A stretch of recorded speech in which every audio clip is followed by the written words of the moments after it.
आप सभी लोग मालिक के नाम को बोलेंगे। जय गुरुदेव, जय गुरुदेव, जय गुरुदेव। मलेशिया तथा सिंगापुर के आप सभी प्रेमी बच्चे और बच्चियां कुछ सुनने की, संत मत की बातों को समझने की इच्छा रखते हो, यह भी एक बहुत बड़ी दया गुरु की आपके ऊपर हो रही है। क्योंकि इस समय पर तो संत मत की तरफ, आध्यात्म की तरफ से लोगों का रुझान ही खत्म होता जा रहा है। बस दुनिया की ऐश आराम की चीजें होनी चाहिए, खाने पीने की चीजें अच्छी होनी चाहिए, खाने पीने और बदपरहेजी से रोग हो जाए, उसका बढ़िया से इलाज हो जाए। इन सब चीजों के लिए धन इकट्ठा करने में, रुपया पैसा इकट्ठा करने में लोग लगे हुए हैं। इस चीज को भूल गए कि मनुष्य शरीर इस काम के लिए नहीं मिला। मनुष्य शरीर किस काम के लिए मिला? सत्संग न मिलने के कारण लोगों के समझ में बात नहीं आई। तो आपको समझने की जरूरत है कि इस समय पर तो एकदम से ध्यान लोगों का अलग हो गया। पहले तो थोड़ा धार्मिकता थी, थोड़ी देर भगवान को, परमात्मा को लोग अपने अपने तौर तरीके से याद भी करते थे। कुछ भी तरीका रहा हो, लेकिन उससे याद भी करते थे। और अब तो आदमी याद भी करता है तो धन के लिए, पुत्र परिवार के और वैभव के लिए, मान प्रतिष्ठा इज्जत बढ़ाने के लिए। तो अब में और पहले के समय में बहुत अंतर हो गया। देखो प्रेमियों, जब इस तरह का वातावरण होता है तो लोग प्रकृति के नियम के खिलाफ स्वार्थ में काम करने लग जाते हैं। प्रकृति भी सजा दे देती है। जगह जगह पर ये जो आपदाएं आ रही हैं, जो सूखा, अकाल, महामारी, बीमारियां फैल रही हैं, जो लड़ाई झगड़े हो रहे हैं, किसी की जिंदगी सुरक्षित नहीं है, ऐसा माहौल बन रहा है कि कोई भी देश किसी भी देश पर हमला कर सकता है, कभी भी कर सकता है। जनधन की हानि हो सकती है। वो तो संत ये नहीं चाहते हैं, वो परमात्मा भी नहीं चाहता है कि अभी इस तरह से अकाल मृत्यु लोगों की हो, तड़पते हुए लोग मरें। मरते समय मुंह में कोई पानी डालने वाला न मिले, हाथ पैर कटा हुआ, जलते हुए शरीर को कोई बचा न सके। तो अभी तो वो नहीं चाहते हैं, लेकिन कब तक नहीं चाहेंगे? आखिर में तो उनको शांति की तरफ से, लोगों के बचाने की तरफ से चुप होना ही पड़ेगा। तो सोचो कितने लोग चले जाएंगे। एक झटके में ही बहुत सफाया होगा। इस चीज को लोग भूले हुए हैं। देखो, धन के लिए, पद प्रतिष्ठा के लिए, कुर्सी के लिए आदमी की जान ले लेता है। लोग मरवा देते हैं, कटवा देते हैं। किसके लिए? इज्जत के लिए, कुर्सी के लिए, पद प्रतिष्ठा के लिए। कितना बड़ा पाप होने लग गया। ऐसे माहौल में, ऐसे समय में प्रेमियों बहुत ही सजग होकर के रहने की जरूरत है। मालिक को बराबर याद करने की जरूरत है। आप सभी लोगों को इस मनुष्य शरीर के पाने का मतलब समझने की जरूरत है। मनुष्य जन्म बड़ा अनमोल, और सतगुरु मेरे तब दिया भेद खोल। पूरा भेद संतों ने इस शरीर के खोले हैं। देखो, शरीर यह अन्य युगों में भी था, त्रेता में भी था, द्वापर में भी था, सतयुग में भी था। सतयुग का तो वातावरण ही अलग था। सतयुग में तो सब योगी विज्ञानी ही होते थे। लेकिन जब त्रेता द्वापर जब आया, तो उस समय भी लोग पूजा पाठ कुछ न कुछ करते थे, अपने तौर तरीके से ही चाहे करते थे। अष्टांग योग, हठ योग ही करते थे, कुंडलिनियों को ही जगाते थे। जीवात्मा का कल्याण भले न हो पाता रहा हो, लेकिन लगे रहते थे। अब आप भाग्यशाली इसलिए माने जाओगे कि इस समय पर आपको सरल साधना का उपाय मिल गया, संत मिल गए, सद्गुरु पूरे मिल गए। अब आप कोई चीज जब पाना चाहोगे, तो जिस चीज को पकड़े हुए हो हाथ में, जो आपके दिल दिमाग में भरा हुआ है, उसको जब छोड़ोगे, तभी तो आप दूसरी चीज को पकड़ पाओगे, दूसरी चीज आपके दिल दिमाग में आएगी। तो चलो, हमेशा के लिए नहीं, हमेशा के लिए गृहस्थी को मत छोड़ो, बच्चों को मत छोड़ो, पत्नी को मत छोड़ो, पति को मत छोड़ो, लेकिन थोड़े समय के लिए तो उधर से ध्यान को हटा दो। 1 घंटे 2 घंटे के लिए तो उधर से ध्यान को हटा दो। आप ये समझो कि एक साथ दुई हुए न भुआलू, और हंसब ठठा फुलाइब गालू। ठट्ठा के भी हंसो और गाल भी फुला लो, वैसे गाल भी फुला लो, ऐसे ठट्ठा के हंसो। तो दोनों काम एक साथ कैसे हो सकता है? नहीं हो सकता। इसी तरह से जैसे छोटा बच्चा खिलौना पकड़े रहता है हाथ में, जो बहुत छोटा होता है, उसके सामने बढ़िया से बढ़िया खिलौना ला दो, रख दो, अच्छी चीज उसके सामने ला करके लटका दो, तो उस पर उतना ध्यान नहीं देता है। और जब थोड़ा बढ़ता है, जानकारी होती है कि भाई यह और अच्छी चीज है, यह और चमकीली है, तब उसको वो छोड़ देता है, दूसरे को पकड़ लेता है। ऐसे ही बचपना छोड़ो, अज्ञानता छोड़ो और ज्ञान अपने अंदर लाओ। बहुत से लोग अब भी पुराने रीति रिवाज में फंसे हुए, अब भी वही व्रत, वही अनुष्ठान, वही पेड़ पौधे को पूजना, वही मत्था पटकना अब भी बनाए हुए हो। तो भाई, एक म्यान में 2 तलवार कैसे रह सकती है?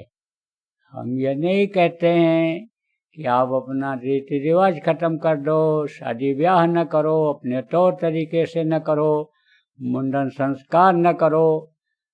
हम ये नहीं कहते हैं कि कोई शांत हो जाए, शरीर पूरा हो जाए तो उसका भंडारा न करो, लेकिन उसी को मत मान लो कि यह हमारा धर्म है या ये हमारा काम है। असला काम तो यह है आपका कि इस शरीर के रहते रहते इस जीवात्मा को अपने घर, अपने वतन आप पहुंचाओ। देखो, मनुष्य शरीर अनमोल क्यों कहा गया? पिंड से ये बनता है, और पिंड से कुछ जानवर भी बनते हैं माँ के पेट में।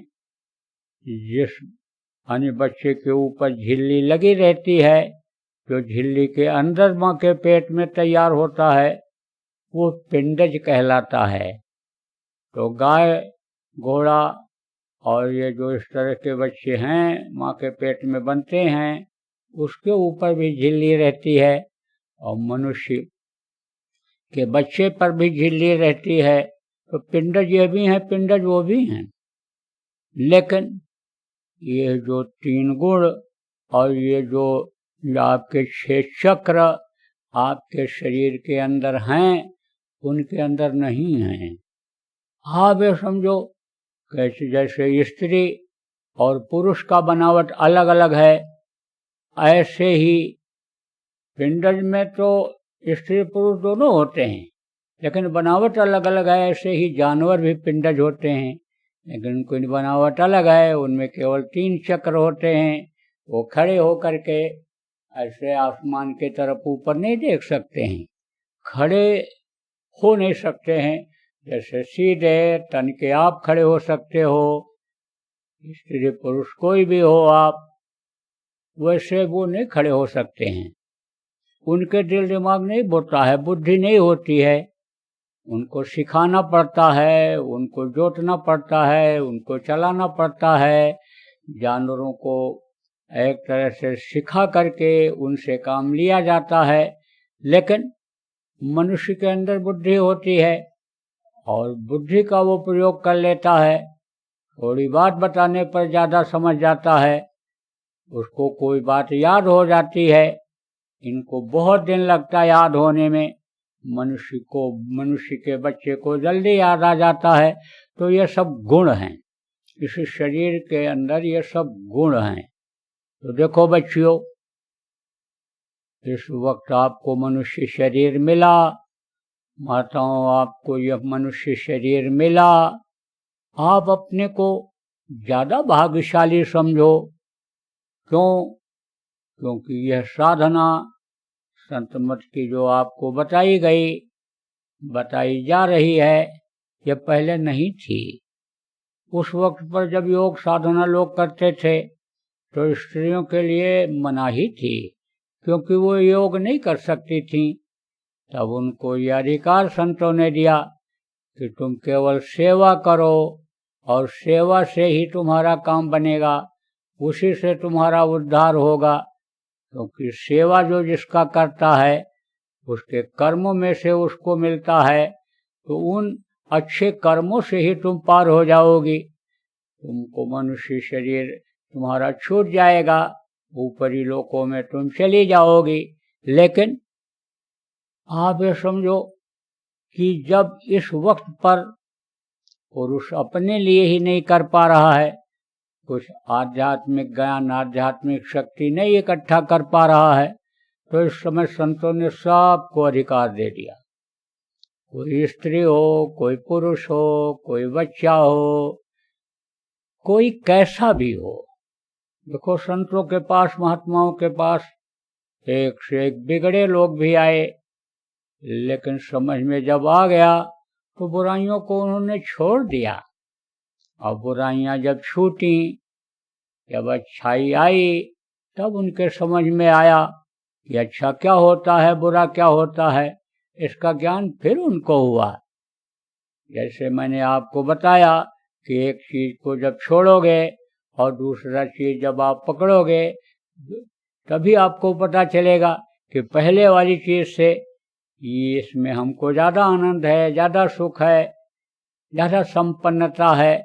ऐसे ही जब बुराइयों को लोगों ने छोड़ा और अच्छाई ग्रहण किया, और जो चीज़ बुराई पकड़ करके वो चाहते थे उससे ज़्यादा चीज़ें मिल गईं, मान सम्मान मिल गया, धन दौलत में बढ़ोतरी हो गई, ख्याति पैदा हो गई, तब उनके समझ में आया कि संतों की बात, महात्माओं की बातों को मानना चाहिए, अमल करना चाहिए।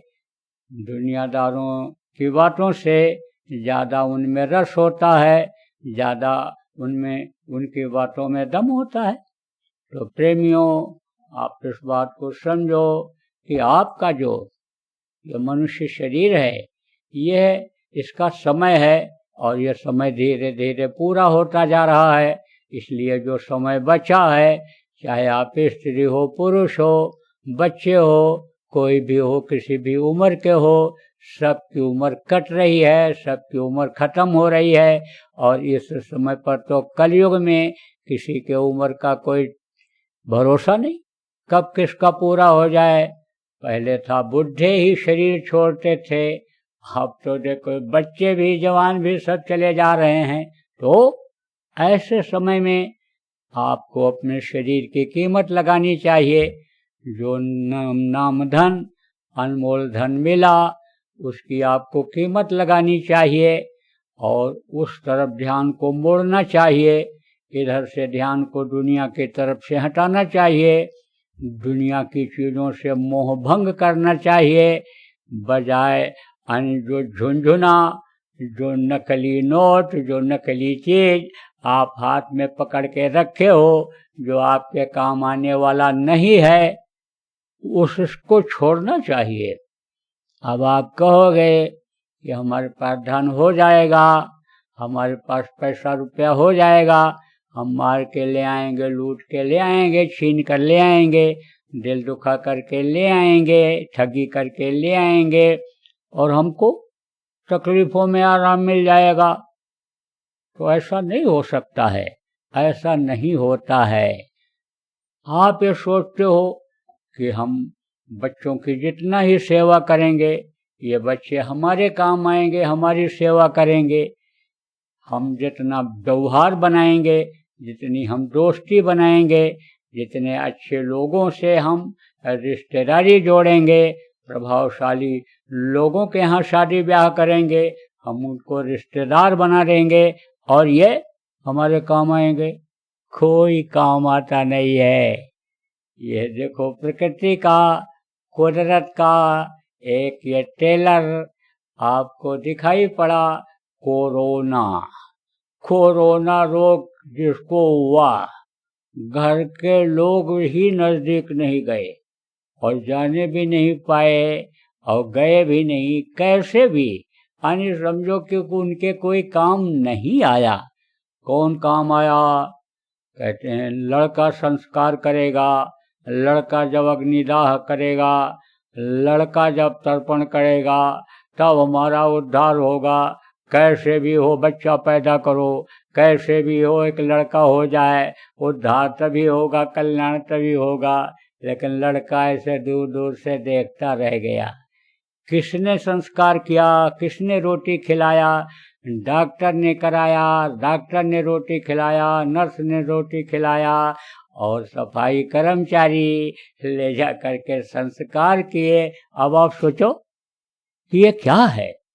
आप ये सोचो, ये दुनिया का एक तरह से नाटक है, नौटंकी है, ये रासलीला है। ये किसकी है? ये काल भगवान की है। उन्होंने ये सब अनव्यवस्था बना रखा है, उन्होंने इस तरह से सब कर रखा है।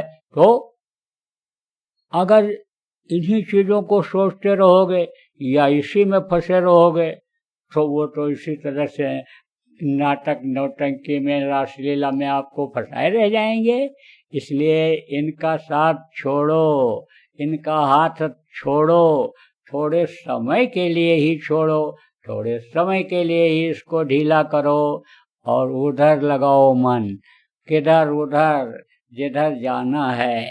इस जीवात्मा को, इस शरीर को खाली करके, इस मकान को, दुनियादारी की कोठी को और इस कार को छोड़ करके, इस बिजनेस व्यापार को छोड़ करके जिधर जाना है उधर का ध्यान धरो, उधर ध्यान लगाओ और उधर चलने की आप कोशिश करो। गुरु का ध्यान करो, सहारा उनका लो, उनसे आप बराबर यानी भीख मांगते रहो, दया मांगते रहो कि आपकी बार अब हमको फिर इस दुख के संसार में, अशांति के संसार में, लड़ाई झगड़ा के संसार में, मारपीट के संसार में हमको आना न पड़े।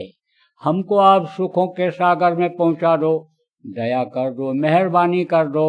बराबर प्रार्थना करते रहो, उनको रिझाने की कोशिश करते रहो, तो गुरु सक्षम होते हैं, शरीर में रहें तो सक्षम होते हैं, शरीर छोड़ करके चले जाएं तो भी सक्षम होते हैं। जिन जीवों को पकड़ते हैं, छोड़ते नहीं हैं, उनका निशाना यही होता है कि जिनको हम पकड़ें, उनको पार कर दें, अपना दायित्व पूरा कर दें, जिम्मेदारी पूरा कर दें। अब अगर भक्त साथ छोड़ दे तो वो भटक जाएगा और भटकता फिरेगा। गुरु कहाँ तक पीछे पीछे दौड़ करके हाथ पकड़ पाएंगे। इसलिए प्रेमियों, हाथ को पकड़ो, अंतर में हाथ को पकड़ाओ। आप आने समझ लो उधर की तरफ चलने का प्रयास करो, चलने की कोशिश करो। ये चमक दमक और ये दुनिया, ये किसी के काम नहीं आई। ये शीशे जैसा शरीर, ये चाहे बचपना हो, जवानी हो, चाहे ये पढ़ाई लिखाई हो दुनिया की, ये वहाँ कोई काम आने वाली नहीं है। यहाँ तो अच्छा कपड़ा पहन लो, 2 करोड़ रुपए की गाड़ी में बैठ जाओ, आप समझो कि 10-20 करोड़ रुपए के आप फ्लैट मकान में रह लो, उससे आपका सम्मान, आपकी इज्जत तो इस शरीर की बढ़ेगी। धन दौलत व्यापार आपका बढ़ जाएगा, उससे इस शरीर की तो आपकी कीमत बढ़ेगी। लेकिन आप समझो कि शरीर छूटने के बाद इसकी कोई कीमत नहीं रह जाएगी। अगर आपने आत्मधन इकट्ठा कर लिया, अगर आपने आत्म साक्षात्कार कर लिया, मालिक का दर्शन कर लिया और मालिक मिल गया, तो आप ये समझो कि आपके अंदर कौन सी शक्ति आ जाएगी, आपकी बोली में कौन सी शक्ति आ जाएगी, आपके शरीर चेहरे मोहरे में कौन सी शक्ति आ जाएगी। ये चीजें जिनके पाने के लिए, घर मकान पाने के लिए, रुपया पैसा पाने के लिए दिन रात मेहनत करते रहते हो और पाप भी शरीर से कर बैठते हो, इसका कई गुना ज्यादा सम्मान, कई गुना जरूरत की चीजें आपके लिए हाजिर नाजिर रहेंगी। तो आप प्रेमियों इस बात पर गौर करो। और बहुत ही अच्छा रहा कि आपके अंदर ये इच्छा जाएगी कि भाई कुछ सुना जाए और समझा जाए। देखो प्रेमियों, इससे क्या होता है, थोड़ी देर के लिए गुरु याद आते हैं, थोड़ी देर के लिए मौत याद आती है, थोड़ी देर के लिए दुनिया की तरफ से ध्यान हटता है, आध्यात्म की तरफ लगता है। तो ऐसा करना चाहिए। गोरख धंधे संतों ने इसीलिए बनाए। गोरख धंधा क्या है? रोटी किसी को खिला देना, पानी किसी को पिला देना, जिसमें बराबर मन लगा रहता है उस चीज को धीरे धीरे धीरे धीरे हटाना, खर्च करना, यह है गोरख धंधा। देखो अभी जैसे ये बताया गया कि भोजन बनाने के लिए जब जाओ तो एक चुटकी आटा अलग निकाल करके रख दो, दाल बनाओ दाल रख दो, चावल बनाओ चावल रख दो, और जब इकट्ठा हो जाए तो उसी को भंडारा बना के खिला दो। यानी उस समय पर थोड़ी देर के लिए याद आएगा कि किसी ने बताया था, ये आदेश हुआ था, तो उनकी वो याद आएंगे, उनकी बातें याद आएंगी। एक नंबर बात ये होगी। दूसरी बात ये होगी कि जब इकट्ठा हो जाएगा और बना के खिलाने के लिए जाओगे तो 24 घंटे जिस काम में लगे रहते हो उससे थोड़ा सा ध्यान हटेगा और परमार्थ की तरफ लगेगा, परमार्थ की तरफ जाएगा। आप ये समझो कोई भूखा है तो कहा गया भूखा को रोटी खिलाना, प्यासा को पानी पिलाना, यह पुण्य का काम होता है। जैसे आत्मा को सुख पहुंचाने के लिए, आत्मा को सुखी बनाने के लिए, भजन के लिए, ध्यान के लिए कहा जाता है, कोई जोड़ो री सुरत नाम से नाम से सूरत को जोड़ने के लिए जैसे कहा जाता है, ये जब जुड़ जाएगी सुखी हो जाएगी, आशीर्वाद देगी, ऐसे ही इस शरीर को जब भूखे के भोजन मिलता है तो उसके मुंह से क्या निकलता है? बढ़ो, धन पुत्र परिवार से बढ़ो, सुखी हो जाओ। मुंह से भले न बोले, लेकिन आत्म सुख प्राप्त होता है तो भी पूरे कर्म में जुड़ता है। तो पूरे कर्म इससे बनता है। तो आपका मन लगे भजन में, आपका सेवा में मन लगे, इसलिए यह सब उपाय बताया जा रहा है। प्रार्थना आदमी करता है, कोई चीज पढ़ता है तो उधर ध्यान देता है, तो जब उधर ध्यान देता है तो उसका अर्थ भी धीरे धीरे समझ में आने लगता है। छोड़कर संसार जब तू जाएगा, कोई न साथी तेरा साथ निभाएगा। अब ये जब बोलेगा और दूसरा कोई सुनेगा तो समझ में तो आएगा कि भाई संसार छोड़ करके जब जा रहे हैं लोग, और कोई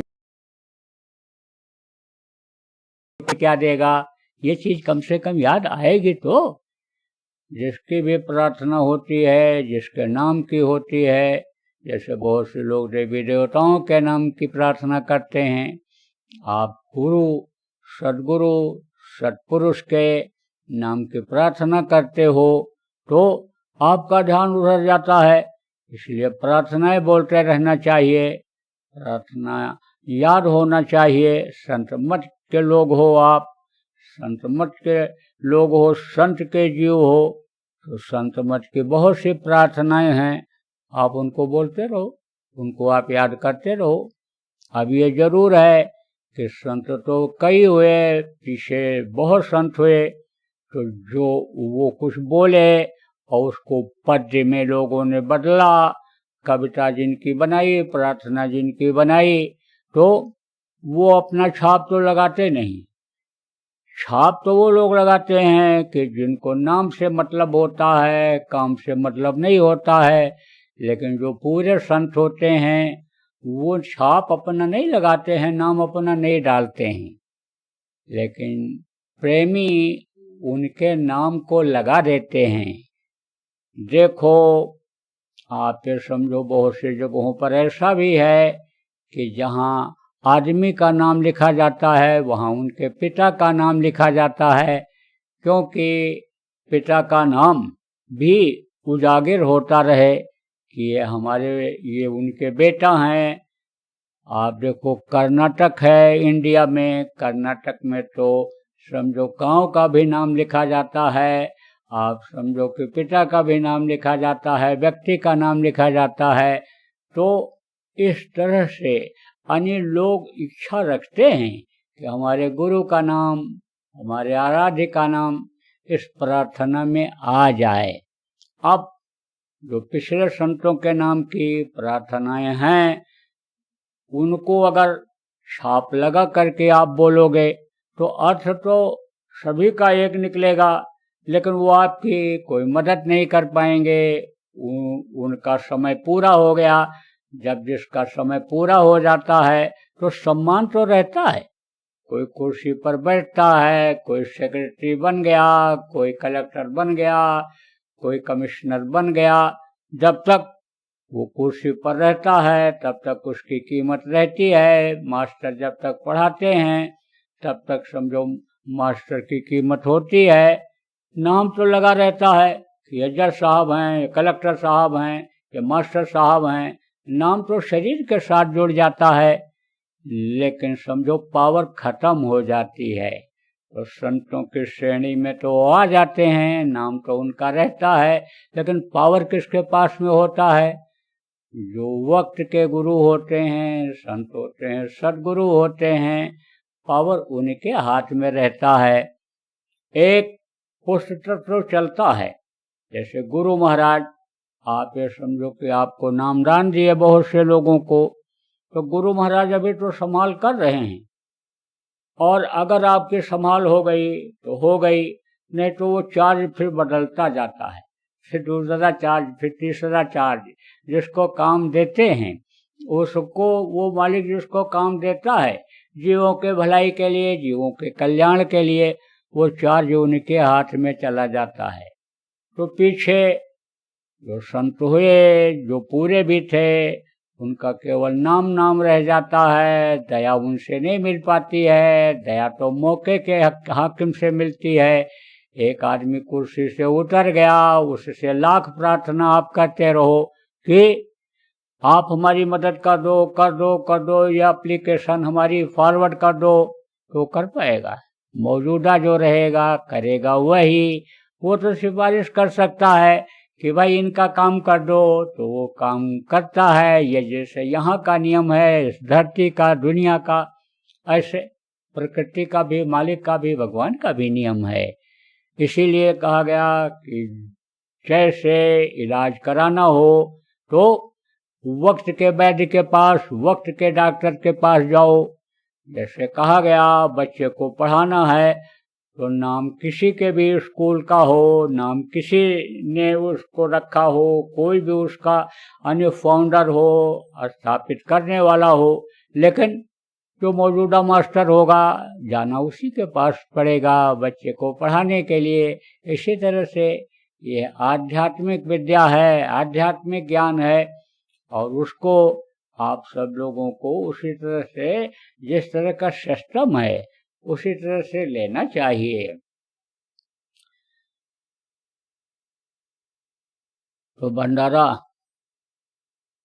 खूब चलाया प्रेमियों ने, आप लोगों ने भी खिलाया होगा। विदेशों में भी हमको खबर मिली कि विदेशों में भी लोगों ने खिलाया। कुछ देशों में अब भी शरबत पिला रहे हैं, कहीं इतवार को छुट्टी रहती है तो भोजन करा रहे हैं। यह सब खबरें आती हैं हमारे पास।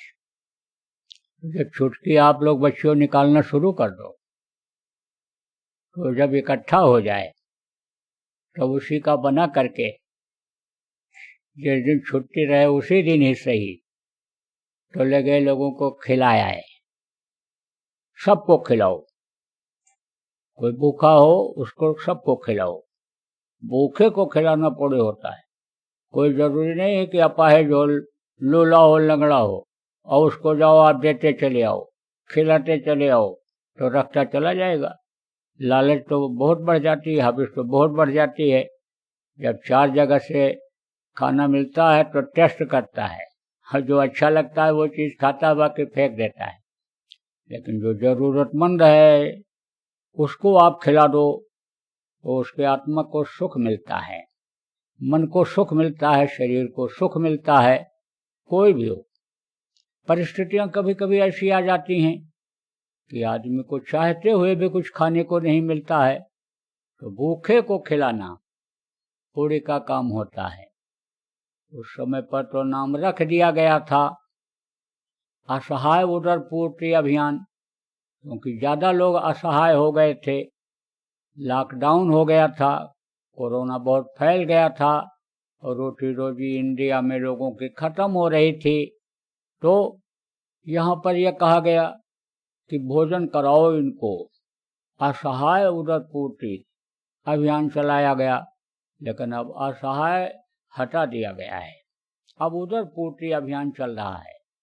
तो इंडिया के कई प्रांतों में चल रहा है, कई देशों में लोगों ने शुरू किया है।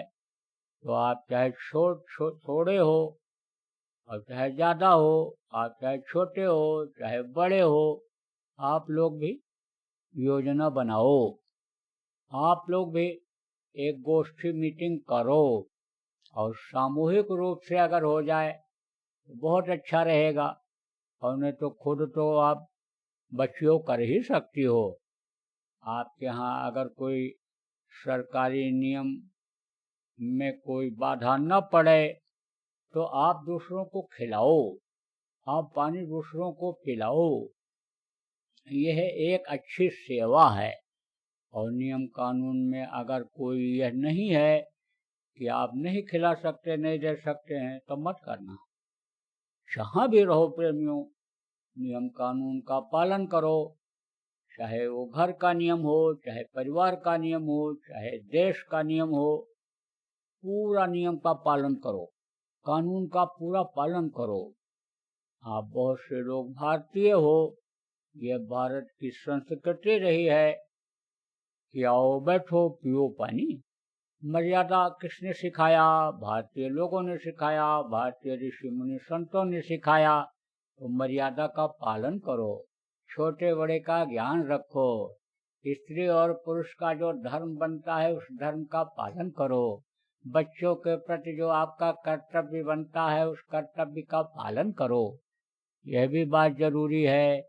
ये जरूर है कि फंसो नहीं उसमें, कर्तव्य के पालन में ही मत फंसो, लेकिन कर्तव्य का सब लोग पूरा पालन करो।